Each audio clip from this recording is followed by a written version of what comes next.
moved to Vegas, worked at Robuchon in the fine dining kitchen, and then that position opened up. It paid more, so he took it and he left the fine dining. So I ended up working with him, my boy that I work with in Boca. So it's me and him again in this kitchen by ourselves.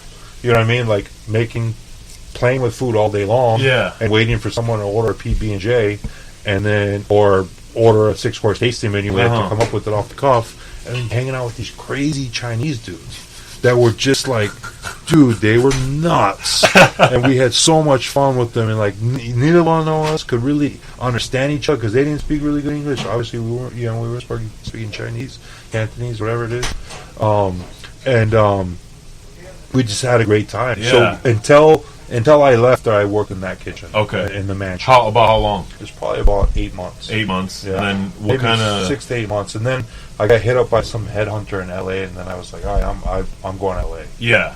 What was that job? And how did were you on a website or something, or did the headhunter just kind of find you through? I don't know how he found me, honestly. I guess a headhunter back in the day was actually a fucking headhunter. I don't know. You know? I don't know. I don't know if he got word what happened with Donzaki and Probably. like whatever. I don't know what happened, but I got hit up, and it was a random phone call. I was like, "Hey, this is Brad Metzger calling from Los Angeles, and we hear you're looking and you're out of a job and you're looking for something. You're looking for a chef job." I was like, "Yeah, who's this?" He's like, "Well, this. I'm in LA. I place people in different places throughout the country." And he's like, "I got this place in LA. It's in Topanga Canyon. They're looking for a chef. They're paying X. They'll pay for this. They'll pay for your housing. They pay for your phone. They'll pay for your transportation, and they'll move you out." I was like, "What? To Los Angeles?" Yeah. You know what I mean? Like, that was like, yeah. Where? When? What? He's like, "All right, come out, do a tasting or whatever." So like, I'm hanging out with all the boys from Robuchon. They're all laughing. They're like, "You're not gonna do it. You're not leaving. Like, where are you going?" You know what I mean? And I left like 2-3 in the morning. Drove to LA. After a long bender with them, and Marcel was my roommate at that point. Marcel from Top Chef. Yeah, Marcel and Rob Wing were, because Marcel was working there too. Can we just tell everybody that he's actually a nice guy? He is a nice guy. Because fucking looking at him on Top Chef, I was like, who the fuck is this prick? Yeah, people. They sure painted him out to be a fucking asshole. He had he's a good guy. He had a hard time because he was at the forefront of young celebrity chef stuff. Yeah, for sure. And he dealt with a lot of shit. Yeah, and sure. he dealt with a lot of people that were naysayers. And he's a little cocky. Yeah. And whatever. What's he doing now? I think he just had a kid. I don't know what he's him. actually doing, but yeah. But I mean, the amount of times that we would be out at the clubs or at the bars, and like the amount of people that would just be like, "Oh my God, it's Marcel from Top Chef!" Like, the kid couldn't do anything. Yeah. Like, I remember a couple times where like people would come to Robuchon to dine, and then want to do a tour of the kitchen, and then want to take a picture with Marcel and not with Chef. Oh, and the chef would fucking get pissed. Of course. And Marcel's just like, I don't know what the fuck to say. Like, so he was on Top Chef, and then he came back to work at Robuchon. He was working at Robuchon when the show came out. I don't remember what happened. I don't know if he left for a little while and then came back. Or because he was working and then he left and then he came back. Okay. Yeah, that's what. He must have been. I mean, he must have been. Yeah, he was on the seafood. He was on the fish station. Yeah. His whole time there. Brian Redzikowski is the other chef that's in San Diego. I just remember his name. Gotcha. But anyways, also super talented, amazingly talented. Both his brothers are chefs too. Like, he just came, like, so working next to that guy, all of them were chefs, and but yeah, so fucking Marcel, crazy bastard. But we had a really good time. So we're all living in Diamond Sands apartments. Yeah, it's like all the legit cooks. Yeah. In Vegas at the time, were living in this one apartment complex, and we were having fucking the best pool parties and the best barbecues, and like. It was crazy. Yeah. You know what I mean? Like, there was guys that were working there from Alex Estrada's place, like all these crazy chefs, all cooks were there. So it was like a little fraternity house of like cooks. But anyway, so I cruised out to LA, and when I say this place was whacked out, bro, it was next level. What city we're talking? We're talking about Topanga Canyon. which is in between Malibu and Pacific Palisades, which is on the PCH of Los Angeles. Okay. So it's Marina del Rey, Venice, Santa Monica, Pacific Palisades, Topanga, Malibu. So it's like, I don't know, maybe 50 miles of just beautiful Pacific Coast Highway. I don't know if you've ever been there or not. I think you have. I just actually did that this time around. Yeah, it's stunning, right? It's beautiful, right? Yeah. So, so I drive out there, right? I get to LA when the sun's coming up on the 10 freeway.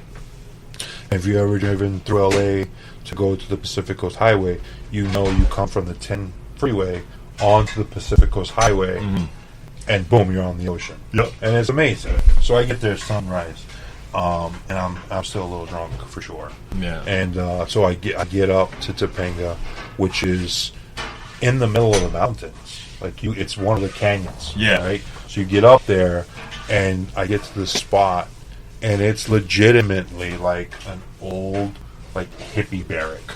You know what I mean? It's like this place that was built in the '60s, and this woman has owned and run it since then. And all these people that were working there have all kind of been, Topanga transplants from all over the place, and people were just a little off. Too much acid. Maybe, Yeah. maybe. You You said that, not me, but yeah, pretty much. And they'd just been living up in the woods for so long that they were just like. Anyway, so I drive into this place, right, to do a tasting. Mind you, I'm coming from where I'm coming from, right? Brigard chef coat, black slacks, shiny shoes, black socks, fucking ready for war, always, right? And I walk into this place, and it's like a couple shacks that have just been erected over the years, and you know what I mean? And there's this beautiful patio, and there's a stream, a creek, if you will, that's running alongside of it, off the mountainside. It's all forest, and the birds are chirping. It's beautiful, absolutely stunning. But I walk in, and the kitchen hasn't been touched since the 60s. Right? It's just none of the floors are straight. Yeah, it's just dirty. It's just it's just not what I thought I was going to be stepping into, coming from where I came from. So anyways, I do a tasting for them, and I could tell the food I was doing was not what they had expected. Yeah, right. I was doing what I wanted to do. Yeah, and they were like, "Oh my god, this is everything." Was like, "This is delicious. This is amazing. This is delicious. This is amazing." And then at the end, they're like, "This is not what we want." No, at the end, they were like, "When can you start?" And I was just like, "Wow, okay." It was my first trying to do a tasting for someone to get a position out of it, right? And the lady that owned it, her name was Lucy, right? Everything was purple in the restaurant for some reason. I found out why. Yeah. The napkins were purple, and I just served her this, I don't even remember what it was, some crazy dish. And she's like, "Do me a favor," in a very gentle voice, right? She said, "Close your eyes. Put your hand on this napkin." It was a lavender purple napkin, right? And she said, "Close your eyes." So I'm going with her, right? All right, let me just open up a little bit here, right? So I do it, right? And she's like, "Do you feel it?" I was like, "Feel what?" You know what I mean? I open my eyes. She's got her eyes closed. She's holding my hand with my other hand's on the napkin. She's like, "Do you feel it?" And I'm like, "Feel what?" Right? And she's like, "The energy. Do you feel the energy, the positive energy from the seventh ray of the light spectrum or whatever she said?" And I'm just like, I open my eyes. I let go of her hand. I was like, "I'm sorry, Lucy, but I don't feel that. I don't feel that." Right? And she's like, "It's okay. You will one of these days. You'll feel it." Right? She's like, "Well, when can you start?" And she was super happy, energetic about me starting. And I was like, "Well, let's talk, first. This is, I know this is what Brad said that, but this is what I really want." At that point, I was like, "Wow, these people are crazy. I'm not taking the job for what he offered me." Yeah, let me just. And I threw out a crazy number. And she's like, "We can do that. We can work with that." And I was just like, "Oh shit!" No fucking I was way. like, "Really?" She's like, "Yeah." She's like, really? And I was like, and this, and you'll move me? And she's like, yeah, we'll take care of all of that. Yeah. And I was like, in a very like weird, mysterious, gentle way, right? It was just weird. So like I go back to Vegas, I'm like, dude, I tell all my homies, I'm like, dude, I don't know what just happened to me, but it was weird. And I get a call from her like, a week later or whatever, and they're like, okay, let us know. We'll schedule the movers with this, that, the other. Like, we'll get you a new phone. We'll do this. We'll do this. We'll do this. We'll do this. We already got here's a couple of the places we think that we can rent for you. And I was like, well, I already kind of found a place, and the place I found was like the most killer bachelor pad on the top of the mountain with the infinity pool. Like, you know what I mean? It was like crazy money. I was like, well, I was kind of hoping for this, and she was like, okay, we can figure that out. Well, we can make that work. So like they rented that place for me, like, you know what I mean? And like I wasn't trying to take advantage of it, but I was just saying, listen, if I'm going to move here, this is what I want. This is what I want. And then if you want me to come to this restaurant to change the amount of work that's going to take to change, this is what I want. And they did also. I ended up moving to Topanga Canyon and taking over the chef job at a restaurant called Inn of the Seventh Ray in Topanga Canyon, and I was there for less than a year. It just was. Shit got weirder and weirder. Yeah, man. Yeah. I got some pretty heavy stories. Yeah, I got some pretty crazy stories about that place. Give us one. I'll give you a good one. So the restaurant was a vegan restaurant. Oh, okay. But the highest selling item was the filet. Go figure, right? Filet mignon, right? So you had a vegan restaurant, you had a filet mignon on the menu. Yeah, the menu was all all crazy. But it was run by like 4 or 5 Mexican dudes. So I was like, all right, I fit in. Let's do it. Let's do it. And they were into it, and we talked about what it was going to be. And those guys had also been there 20, 30, 40 years. Yeah, they were like, finally, some fucking new thing. Yeah. And actually, the guy that I took the chef job over from, his name is Daniel Holtzman, who's also been very successful. Was in LA for a long time and then moved to New York. Owned a place called the Meatball Shop or something like that. He's done really well for himself. And I called him. I was like, dude, is this real? Is this place real? Like, what is this place? He's like, it's real, but it's weird. He's like, just do it. And I remember having that conversation with him.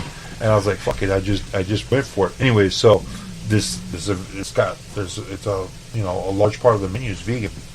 Well, they had this dish on the menu that was a compressed soybean tofu thing. You couldn't read the ingredients because it was in Chinese. I got you. And it would come in like from this shady truck from Chinatown in downtown LA. The guy would deliver up, however, like 15, 20 cases at a time, and they would keep it in the freezer. Were they ordering this, or did you have to order it? No, they ordered it. They never told me where it came from. Right, and it was like, it looked like a half of a duck. Yeah. But it had like all of the indentations of bones and like the skin, and it was like a brownish color. Yeah. But it looked like a half roasted duck. Yeah. But it was like compressed soy tofu, whatever the fuck it was, right? And it was the worst tasting thing I've ever had. But that was like, they thought that was the most cutting edge, delicious thing, and like they would dress it all up with all. They would do every season. They had a new set for it. You know what I mean? And I tried it, and I tried to make it good, and I tried to throw them a bone. You know what I mean? And I was trying to do all this really nice food, and all I was selling was that fucking shitty, not even food, right? And so, like, I get at one night, a customer sends it back, and they're like, "This is not good." Like no shit, it's not good, right? So that night, I took one of the dishwashers and one of the Mexican kids that was working there in the AM that I had made them stay fucking later. And I said to them, I was like, this is what we're going to fucking do. All of these, there was like 18 cases of this shit. And each one of them had like 12 of those weird compressed tofu things inside of them. And we got them all. Okay? I was trying to get fired a little bit. We got them all, opened them up, put them into Cambros, went outside, and threw all of them into